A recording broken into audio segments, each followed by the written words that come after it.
Hello students, how are you? I hope you all are good and ready for study बच्चों। Yes, तो हमारा chapter का name क्या है बच्चे आज? The cattle. ठीक है, कैटल क्या होते हैं? पशु। Okay, so manure, manure means होता है फर्टिलाइजर। एल्ड होता है प्रोड्यूस, पैदा करना ना, पैदावार जिसको बोलते हैं। Breed, type of animal. Exotic, जो अनदर कंट्री से बिलोंग करते हैं। हार्बीवोर्स, जो घास फूस खाते हैं ना, ऐसे जानवर को बोलते हैं हार्बीवोर्स। ओके, एक होता है कार्निवोर्स, एक होता है हर्बीवोर्स और एक होता है ओमनिवोर्स। सुना होगा ना साइंस क्लासेस में, तो वही है। हर्बीवोर्स जो है वो वैसे पशु होते हैं बच्चे जो घास फूस, ट्रीज, प्लांट्स, ये चीज खाते हैं। ओके, प्लांट्स ईटेबल बोल सकते हैं उनको, तो वैसे को बोलते हैं हम herbivores. So let's kick off बच्चों। Yes, you have often seen mothers eagerly asking and forcing children to drink milk regularly for good health. Has this happened to you too? Well, it's good for you. This milk comes from the kettle. तो आपने बच्चों देखा होगा, जो mother होती है आपके घर में, तो क्या करती रहती है? हमेशा बोलती हैं कि तुम दूध पियो, अच्छे से खाना खाओ, है ना। दूध के लिए हमेशा बोलती हैं ड्रिंक मिल्क, ऐसे बोलती है ना, बच्चों को फोर्स करती है कि अगर नहीं भी पीते तो भी बोलती है नहीं, चाहे थोड़ा सा पियो बच्चों, थोड़ा सा पीना पड़ेगा, ऐसे बोलती हैं। तो किस लिए बोलती है बच्चे? वो इसलिए बोलती हैं ताकि आपकी हेल्थ जो है वो हमेशा गुड बनी रहे। तो रेगुलर बेसिस पर अगर आप मिल्क करते हो, इनटेक मिल्क को पीते हो, ड्रिंक करते हो, तो आपकी हेल्थ हमेशा अच्छी बनी रहेगी। इसलिए मदर हमेशा फोर्स करती है। लेकिन has this happen to you true, है ना। तो ये सबके साथ होता ही ऐसे, तो ये सबसे ज्यादा इंपॉर्टेंट चीज है। लेकिन आपने देखा होगा जो मिल्क है, सुना भी होगा कि कहाँ से आता है? कैटल्स के थ्रू आता है, पशुओं के थ्रू आता है, जिसमें कौन कौन से हैं? आपके काव हो गए, बफेलो है, गोट है ना, कैमल इवन। तो यहाँ से हमें दूध मिलता है। So milk is the major source of animal protein in the diet of a large number of people in our country. The cattle are not only a source of milk, but also other products including milk, leather and horns for making different products and dung as fuels and manure for farming. Besides the cattle, especially cow and bullocks have a religious value too, especially in the Hinduism. They have been attached important rights since the Vedic age, and the cow is regarded as mother, and the consumption of beef is disfavored. Lord Krishna is believed to have been born in the family of cowherders, and his early life passed among cows. So he is also called Govind, which means the protector of cows. You can find Nandi, an image of the bullock, in every Shiva temple. Nandi is believed to be the amount of Lord Shiva. Also, a cow's 5 products, milk, urine, dung, curd and ghee, are called Panchgavya and are attached religious value for purification. The cows are so venerated that the slaughter of cow is prohibited in several states.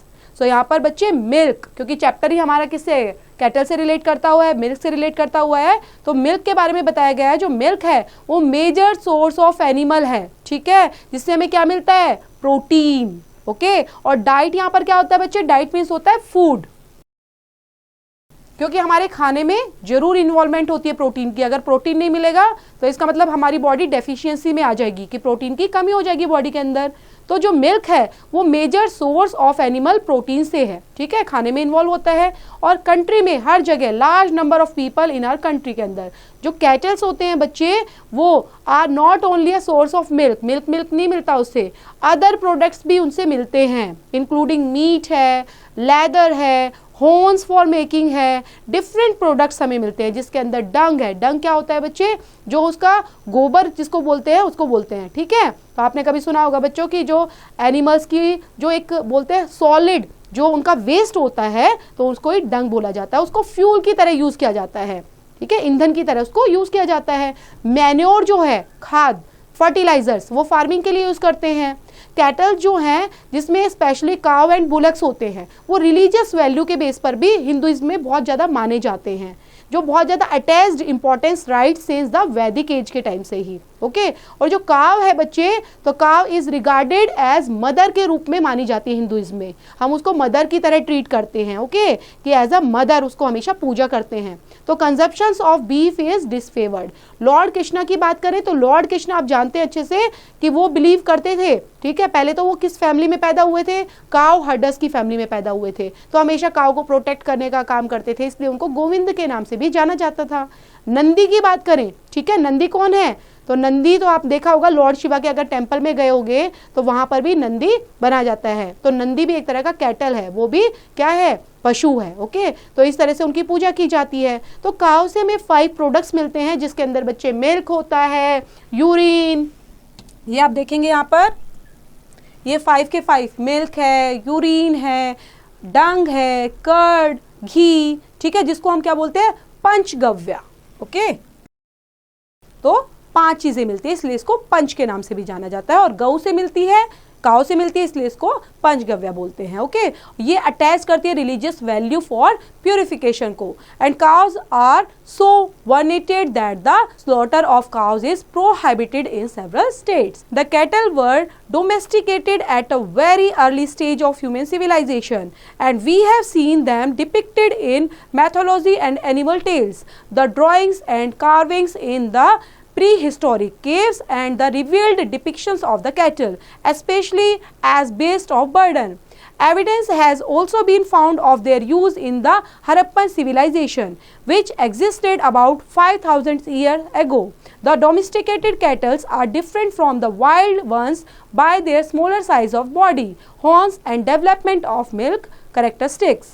So यहाँ पर जो kettles हैं बच्चे, ठीक है, वो demos, हम किनको बोलते हैं, जो आप यहाँ पर वर्ड देख रहे हैं बच्चे, डोमेस्टिकेटेड, डोमेस्टिकेटेड होते हैं जिनको हम पाल सकते हैं, पालतू जानवर, ठीक है, तो डोमेस्टिक बोलते हैं। तो ऐसे कैटल जो domesticated at very early stage of human civilisation, मतलब शुरू से ही हम पशुओं को पालने का हमारे यहाँ पर है, ओके। तो हम पशुओं को पालते हैं, रखते हैं अपने पास, और ये क्या है, ये बहुत टाइम से, मतलब इवन हरप्पन सिविलाइजेशन से, हमारी हिस्टोरिकल टाइम को भी देखेंगे तो हम एनिमल्स को अपने पास में रखते हैं, ओके, क्योंकि ड्राइंग के थ्रू बहुत सारी चीज़ें हमें हिस्टोरिक के थ्रू पता चलती हैं और ये डिपिक्ट करती है चीज़ों को, तो specially as beasts of burden, तो एविडेंस के रूप में also find of their use of Harappan civilisation, जो एग्जिस्ट करती है कितने साल पहले बच्चे, 5000 ईयर्स अगो, ओके, इतने टाइम पहले से वो एग्जिस्ट करती है। मतलब हम कब से जो पशुओं को डोमेस्टिकेटेड रखते ही हैं। एंड डोमेस्टिकेटेड जो कैटल्स होते हैं different from the wild ones by their smaller size of the body, मतलब अब ऐसे ऐसे डिफरेंट भी होते हैं, इनकी बॉडी डिफरेंट होती है, हॉर्न्स डिफरेंट होते हैं, and development of milk characteristics भी सबके अलग अलग होते हैं। By cattle is meant that the domesticated animals reared for milk, meat and other products. In India, the cattle include cows, buffaloes and bulls. Though in different countries, several other animals are also included in the category. India possesses one of the largest herds of cattle, numbering over 18.59 crore, second only to Brazil. The cattle found in India are unique to the Indian subcontinent and are not found in European countries. Kettles, cattle जो है बच्चे, इसका मतलब होता है domesticated animals, ठीक है, reared for milk, meat and other products के लिए इंडिया में रखे जाते हैं, ठीक है, क्योंकि कुछ ना कुछ है ना, इंसानों को फायदा होता है ना बच्चे, तभी वो उनको रखते हैं, ऐसा भी तो है, ह्यूमन नेचर ही ऐसा है, क्योंकि उनसे कहीं ना कहीं कुछ मिलना ही है, किसी से मीट मिलता है, किसी से मिल्क मिलेगा, घी मिलेगा, और अदर प्रोडक्ट्स वो ले सकते हैं उनसे, तो वो क्या करते हैं, हमेशा उनको पालतू बनाकर रखते हैं, जिसके अंदर से सब बताते हैं हम, काउज आती है, बफेलोज हैं, बुल्स हैं, तो ये सब रखे जाते हैं डिफरेंट डिफरेंट कंट्रीज के बेस पर। तो through in different countries several other animals जो होते हैं बच्चे, वो इंक्लूड होते हैं अलग अलग कैटेगरी के अंदर। इंडिया जो है वो पॉजेस करता है one of the largest heeds of cattle, मतलब कैटल का एक बड़े झुंड के रूप में, ओके, डोमेस्टिकेटेड करने में इंडिया जो है वो एक लार्ज अमाउंट में उनको रखता है, जिसके अंदर से नंबरिंग की बात की जाए तो 18.59 करोड़। एंड सेकंड नंबर पर कौन आता है, ब्राजील, ओके, ब्राजील कंट्री का नाम है बच्चे। तो सेकंड नंबर पर कौन है, पहले बताया लार्जेस्ट में कौन है, इंडिया, एंड सेकंड नंबर पर ब्राजील। जो कैटल है वो ज्यादातर इंडिया में कहाँ पर पाए जाते हैं, are unique to the Indian subcontinent and are not found in European countries में वो कम पाए जाते हैं, ओके, नहीं पाए जाते even. If we compared cow with buffalo, we would find that buffalo yield more milk than the cow, and its milk is also richer than that of cow by 50% more fat. Despite this fact, cow milk in India is considered healthier because it is light and is also used in several religious ceremonies. The bullock and buffalo bullock are important draught animals, that they be slow, but they are very powerful and they play a vital role in Indian economy. They are used in transportations of goods as well as in several agriculture operations like plowing, threshing, churning, harvesting, lifting waters and so on. Of late, machines and transports are replacing them fast. However, they remain important when it comes to small land holding.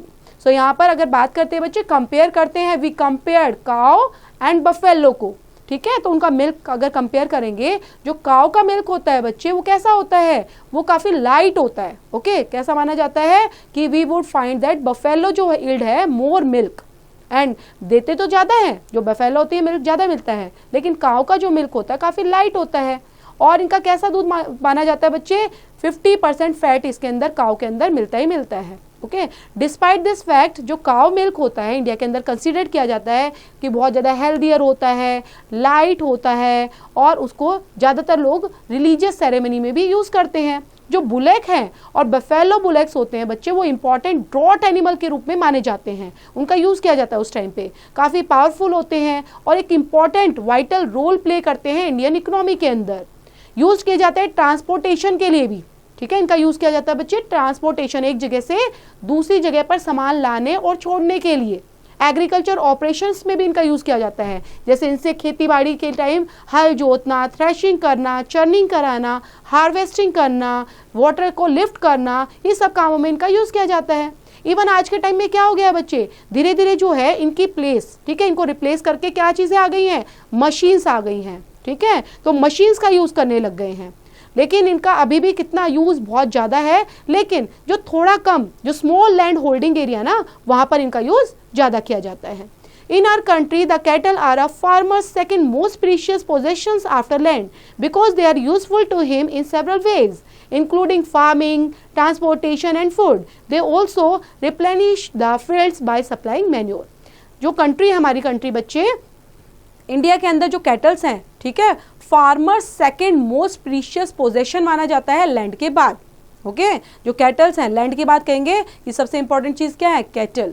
Cattle are farmers second most, farmers के लिए, किसानों के लिए काफ़ी useful होते हैं ये किस किस काम आते हैं, जैसे इनको इंक्लूडिंग फार्मिंग होती है, ट्रांसपोर्टेशन होता है, फूड होता है, तो ये सब चीज़ों में यूज़ होते हैं, ओके। तो मैन्योर में भी, मैन्योर सप्लाई करने में, मैन्योर अभी बताया था हमने, एग्रीकल्चर के अंदर जो फर्टिलाइजर्स यूज़ करते हैं बच्चे उनको बोलते हैं manure. The cattle are also use for entertainment purposes like rodeos, bullock races, bullfighting, etc. Of course, these types of entertainments are opposed by animal rights activities who considered these as tortures and cruelty of the animals. So जो kettles हैं बच्चे, उनका entertainment purpose के लिए भी उनका use किया जाता है। यहाँ पर आप वर्ड देख रहे हो रोडियोज, ठीक है। जो रोडियोज वर्ड है बच्चे, मतलब ये टाइप ऑफ गेम है एनिमल्स का, है ना, जिसमें एनिमल्स जो हैं वो गेम वगैरह करते हैं, उनको कराया जाता है, उनको बोलते हैं गेम है।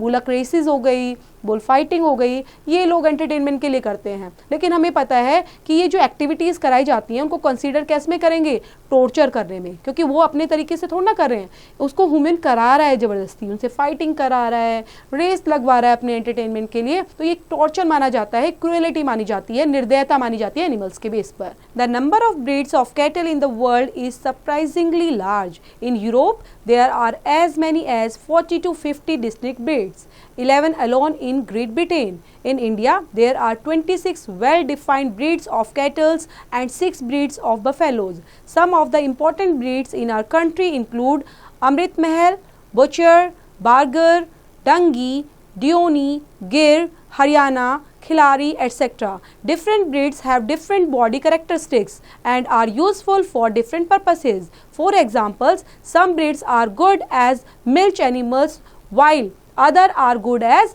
draught animals. In recent times, some exotic breeds have also been introduced to improve the milk yielding capacity, such as Jersey, Holsteins, Friesian, which are imported from abroad. तो यहाँ पर बच्चे बताया गया है कि नंबर ऑफ ब्रीड्स, मतलब बहुत सारी जो प्रजातियाँ होती हैं, अलग अलग ब्रीड्स होती हैं, ठीक है, टाइप्स ऑफ एनिमल्स होते हैं, कैटल्स होते हैं, तो वो वर्ल्ड में लार्ज नंबर पर हैं।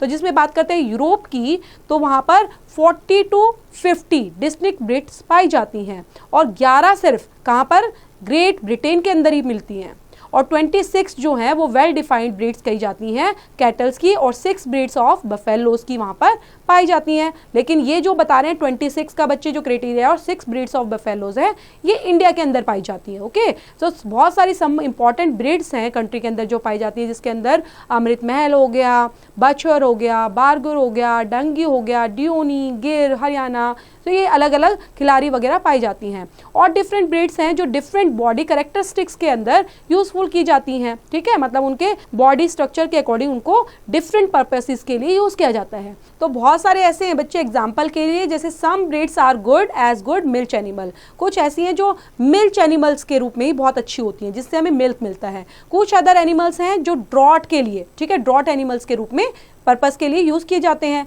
रिसेंट टाइम की बात की जाए तो अदर एनिमल्स के अंदर, या अदर जो बहुत सारे एनिमल्स हैं जो अदर कंट्रीज में पाए जाते हैं, जिसको बोलते हैं एक्सोटिक ब्रीड्स हैं, ओके, वो इंट्रोड्यूस की जाती हैं to improve the milk yielding capacity के लिए, जिसके अंदर हम जर्सी को पढ़ रहे हैं, हॉल्स्टीन्स, फेरेसिन को पढ़ रहे हैं, तो ये सब इंपॉर्टेंट मानी जाती हैं ब्रॉड के अंदर से। The cattle are herbivorous animals which convert plants and vegetables feeds into milk, meat and working energy for the benefit of man. They require sufficient wealth. सो बहुत सारे जो कैटल्स हैं बच्चे, जिनको हर्बीवोर्स की कैटेगरी में रखा जाता है ना, ये क्या खाते हैं, ये प्लांट्स को खाते हैं, इसलिए इनको हर्बीवोर्स बोला जाता है। और इनको कन्वर्ट किया जाता है किसमें, विच convert plants and vegetables feeds, ठीक है, मतलब इनको हम रखते इस कैटेगरी में हैं क्योंकि ये क्या खा रहे हैं, वेजिटेबल्स खाते हैं, प्लांट्स खाते हैं, और into milk, meat and working energy इनको वहाँ से मिलती है, ठीक है। और इनको मिलती है तो किसको मिलेगी, ये मैन को भी मिलेगी, बेनिफिट ऑफ मैन के लिए। और दे रिक्वायर सफिशिएंट, और ये सफिशिएंट रिक्वायर मतलब इनकी जितनी ज़रूरत होती है हम उनसे ले लेते हैं। Balanced feed which should be satisfying to them both qualitatively as well as quantitatively. यहाँ पर बच्चे बैलेंस्ड जो फीड कही जाती है, बैलेंस्ड फीड देना मतलब खाना प्रॉपर तरीके से, कितना न्यूट्रिशन देना है, कितना क्या चीज़ है प्रॉपर तरीके से, तो we should be satisfying to them, ठीक है। उसके अंदर उनकी क्वांटिटी का भी ध्यान रखना है और एज वेल एज उनकी क्वालिटी का भी ध्यान रखना है, एंड क्वांटिटी और क्वालिटी का। Interestingly the cattle have one stomach which is divided into 4 section, so it is also said that they have 4 stomachs. The first 3 are mainly the enlargements of the food pipe. The first stomach acts as a store for food which has been cut into small pieces and mixed with saliva. The second stomach acts as a store for water. When the animal has finished eating, the solid portion of food is sent back to the mouth by the contractions of the first and the second stomachs. It is chewed again and converted into a thinner mass which goes into the third stomach. It is there that the food is squeezed at the ground and then it passes to the fourth stomach to be proceeded by the digestive juices. So यहाँ पर interestingly एक अच्छी बात क्या है बच्चे काऊ के बारे में, कैटल्स के बारे में, तो बताते हैं कि जो कैटल है उनका जो स्टमक होता है, 1 स्टमक होता है विच इज डिवाइडेड, कितने पार्ट्स में डिवाइडेड होता है वो, 4 सेक्शंस में, ठीक है। और इसलिए जो स्टमक्स होते हैं उनके 4 के अलग अलग पार्ट होते हैं, वो अपना अपना काम करते हैं। फर्स्ट 3 जो होते हैं वो मेनली होते हैं enlargement of the food pipe, okay. जो फर्स्ट स्टमक होता है वो एक्ट क्या करता है, स्टोर करता है फूड को स्टोर, एंड जो क्या करता है which has been cut into small pieces, जैसे ही खाना खाते हैं तो उनको स्मॉल पीसेस में डिवाइड कर देता है, ठीक है, और उसको डिवाइड करके मिक्स कर देता है उनको सलाइवा के साथ, जैसे ही खाना जाएगा उसको छोटे छोटे टुकड़ों में बांट देता है और सलाइवा के साथ मिक्स कर देता है। सेकेंड स्टमक जो होता है वो एक्ट कैसे करता है, स्टोर फॉर वाटर, उसमें क्या करते हैं वो वाटर को स्टोर कर लेते हैं। एनिमल हैज़ फिनिश्ड ईटिंग, जैसे वो एनिमल्स होते हैं अपनी ईटिंग को फिनिश करते हैं, जो solid portion of food is sent back to the mouth by the contraction of the first में एंड सेकंड स्टमक में चला जाता है। उसके बाद वो चू करते हैं, चू क्या करना होता है बच्चे, चबाना, ओके। जैसे आप खाने को भी चू करते हैं, मुंह में रोटी डालते हैं ना, खाना डालते हैं तो उसको चबाते हैं, तो उसको बोलते हैं चू करना। तो चू करते हैं और कन्वर्ट कर देते हैं फाइनल मास के अंदर, वो वहाँ चला जाता है थर्ड स्टमक के अंदर, ओके। देन उसके बाद जो फूड है वो वहाँ पर स्क्वीज करा जाता है, बिल्कुल स्क्वीज करना क्या होता है बच्चे, निचोड़ना, ओके, स्क्वीज करा जाता है, स्क्वीज कर लिया जाता है। देन और उसको then it passes to the four stomach to be proceed, ताकि जो डाइजेस्टिव जूसेस में वो प्रोसीड हो पाए. Care should be taken for their diet because reduced diet can lead to weakness, which is often had to make up over a period of time. Their diet should comprise dry grass, bhusa, green fooders and grain mixtures like gram. The cattle can differentiate between different types of feeds as they have developed taste buds. जो care should be taken किसके through बच्चे, उनके ध्यान रखा जाता है diet के through. Okay उनकी डाइट होती है, अगर उनको प्रॉपर तरीके से खिलाया ही नहीं जाएगा, टाइम पीरियड पर दिया ही नहीं जाएगा खाना, जैसे उनका खाना मेनली क्या होता है बच्चे डाइट में वो जो ड्राई ग्रास होती है ना बच्चे, जिसको बोलते हैं सूखी घास, भूसा बोला जाता है, ठीक है उसको, तो भूसा खिलाया जाता है उनके साथ, उनको दिया जाता है ग्रेन मिक्सचर दिया जाता है जिसमें लाइक ग्राम वगैरह दिए जाते हैं. वो डिफ्रेंशिएट करते हैं डिफरेंट टाइप्स ऑफ फीड्स पर. ओके अलग अलग पशुओं को अलग अलग खाना उनको प्रोवाइड कराया जाता है उनके टेस्ट के अकॉर्डिंग, ताकि वो अच्छे से खाएंगे तभी तो हेल्दी रहेंगे और तभी हमें उन चीज़ों को प्रोवाइड कराएंगे. Often incorrect method of milking can spoil milch animals. Milking should be carried out after cleaning or washing the animals and taste, so that clean milk is obtained. If milk is not clean, it may cause several diseases as it can carry bacteria. The diseases caused by unclean milk can include typhoid fever, dysentery, diphtheria, septic core throat, scarlet fevers, tuberculosis. Pasteurization helps to preserve milk over a longer period of time. So incorrect method of milking, क्या करते हैं बच्चे लोग, क्या करते हैं जैसे milk लेने के लिए पशुओं से तो क्या करते हैं इंजेक्शन लगाने लग जाते हैं, उनकी फीडिंग अच्छे से नहीं कराते है ना, उनको अच्छे से भूसा खाने की जो डाइट होती है उसका ध्यान नहीं रखते.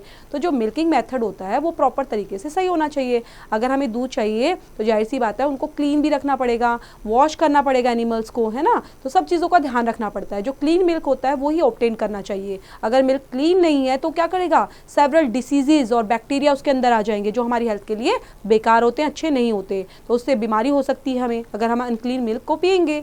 उससे जो बीमारियां होती हैं कैसी कैसी हो सकती है बच्चे, यहाँ पे बीमारियों के नाम है जैसे टाइफाइड फीवर हो गया, डायसेंट्री हो गया, ये सब हो सकता है यहाँ पर. ठीक है, तो ये सब कैसी हैं, ये ऐसी डिसीजेज हैं जो अनक्लीन मिल्क पीने से हमें हो सकती हैं. The cattle should be housed in a clean shed and attention should be paid to their hygiene and sanitation.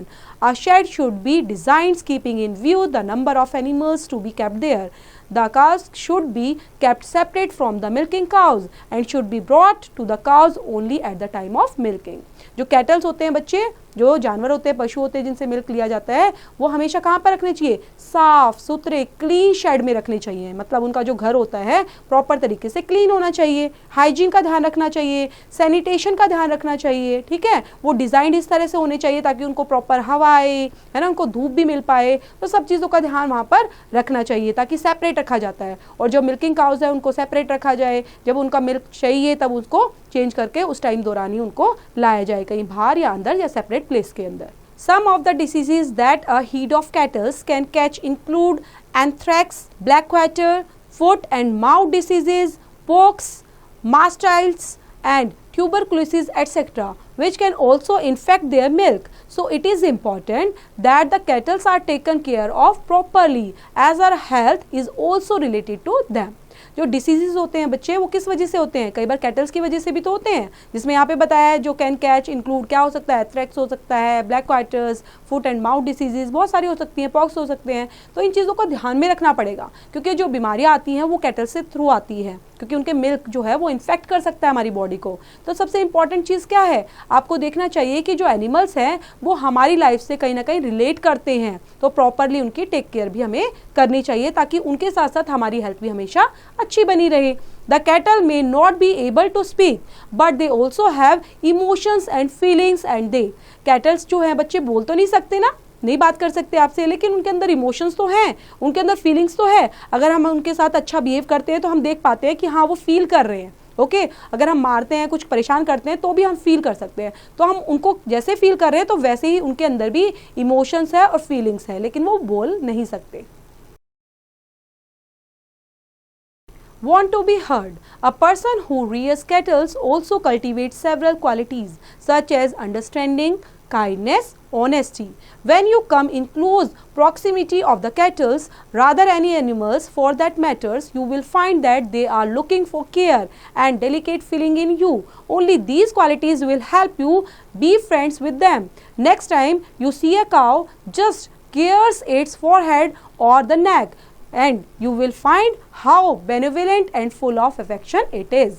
तो जो बच्चे कैटल्स होते हैं, जैसे बात कर रहे हैं हम काउस वगैरह की, तो जो इनको रखते हैं, ठीक है, जैसे हम घरों में रखते हैं कैटल्स को, तो हमेशा याद रखेंगे कि वही इंसान रखने के क्वालिटी होनी चाहिए, मतलब कुछ ना कुछ क्वालिटी उनके अंदर होनी चाहिए, तब वो एनिमल्स को रखें। सबसे इंपॉर्टेंट चीज़ क्या है, उनके अंदर अंडरस्टैंडिंग होनी चाहिए, काइंडनेस होनी चाहिए, ऑनेस्टी होनी चाहिए, है ना, ताकि वो जानवरों को भी समझ पाएँ, क्योंकि वो बोल तो पाते नहीं, सिर्फ हम समझ पाएँ उन चीज़ों को। तो ये चीज़ अगर हमारे अंदर होंगी तभी तो हम इजीली क्या कर पाएंगे, उनको रख पाएंगे अच्छे से इन क्वालिटीज़ के साथ साथ में, क्योंकि हम जानते हैं वो क्या करते हैं, वो फील करते हैं, तो हमें उनकी ध्यान रखना है, केयर करनी है, उनकी फीलिंग्स को समझना है, ठीक है, उनको अंडरस्टैंड करना है। तो ये सब चीज़ें हम तभी रख पाते हैं, तब हमारे अंदर ये चीज़ें होंगी। तो उनके लिए अगर हम बी फ्रेंड होता है, बी फ्रेंड होना मतलब क्या होता है बच्चे, उनके साथ मित्रता वाला व्यवहार रखना है, उनके साथ फ्रेंडशिप रखनी है। तो ये क्वालिटीज़ अगर आपके अंदर होंगी तो ये काफ़ी हेल्प करेंगी। ओके, सो नेक्स्ट टाइम जब भी आप किसी काऊ वगैरह को देखते हैं और उसके सिर्फ फोरहेड पर, माथे पर या नेक पर हाथ लगाएंगे, तो आप फाइंड आउट करेंगे क्या, कि कितना बेनेवलेंट है और फुल ऑफ अफेक्शन जो है उसके अंदर कितना ज़्यादा होता है।